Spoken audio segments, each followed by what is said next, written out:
என்னடா இவன் எங்கேயோ போயிட்டுருக்கான்னு சொல்லிட்டு பார்த்தீங்கன்னா, இன்னைக்கு பார்த்தீங்கன்னா, என்ஆர்டிஏல பார்த்தீங்கன்னா, நானும் ஃபயஸ் பாயும் சேர்ந்து இன்னைக்கு இஃப்தார் நிகழ்ச்சிக்கு வந்து நாங்க போயிட்டுருக்கோம். இப்போ பார்த்தீங்கன்னா, ஒரு பெரிய மண்டபத்தில வந்து வேற லெவல்ல வந்து இஃப்தார் நிகழ்ச்சி வந்து செட்டப் பண்ணியிருந்தாங்க.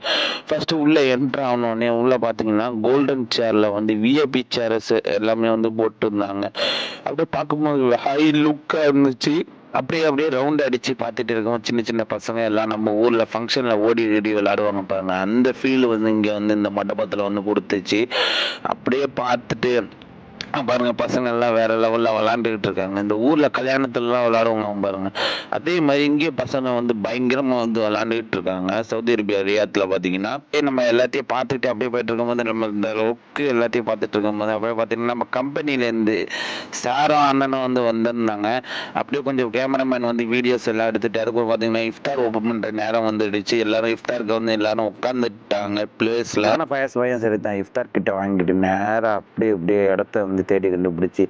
ஏன்னா இது பெரிய மண்டபம்ல ஒரு சைடு பார்த்தீங்கன்னா ஃபுல்லா ஆயிடுச்சு. அடுத்த சைடும் பார்த்தீங்கன்னா பிளேஸ் வந்து காலியா இருந்துச்சு. அங்கவே உட்காந்துரும்னு சொல்லிட்டு அப்படியே பார்த்துட்டு அப்புறம் உள்ள போய் ஈவெண்ட் வேற நடக்குது. ஏன்னா கிரிக்கெட் டீம்ல ஈவெண்ட் வந்து என்ஆர்டி சார்பாக வந்து இப்போ வந்து அவங்க வந்து நடத்திக்கிட்டு இருக்காங்க. அவங்க அவங்க இது சம்மந்தமா பத்தி பேசிக்கிட்டு இருந்தாங்க. அப்படியே ஒரு லுக் அடிச்சுட்டு அப்படியே போய் இடத்துல பார்த்துட்டு சீட்டிங் அரேஞ்ச்மெண்ட் எல்லாமே அவ்வளோ பக்காவா பண்ணியிருந்தாங்க. ஏன்னா இருக்கிறதுலே பெரிய மண்டபமா புக் பண்ணி வேற லெவல்ல ஈவெண்ட் வந்து நடத்துனாங்க. இஃப்தார் நிகழ்ச்சி வந்து இஃப்தாரே பயங்கரமா தொறந்தாச்சு. அது மாதிரி ஈவெண்ட்டையும் பார்த்தாச்சு. அதுக்கப்புறம் பார்த்தீங்கன்னா, பிரியாணியும் ஒரு கட்டு கட்டியாச்சு. அந்த பிரியாணி சாப்பிட்றத வந்து சேனல்ல வந்து காட்ட முடியல.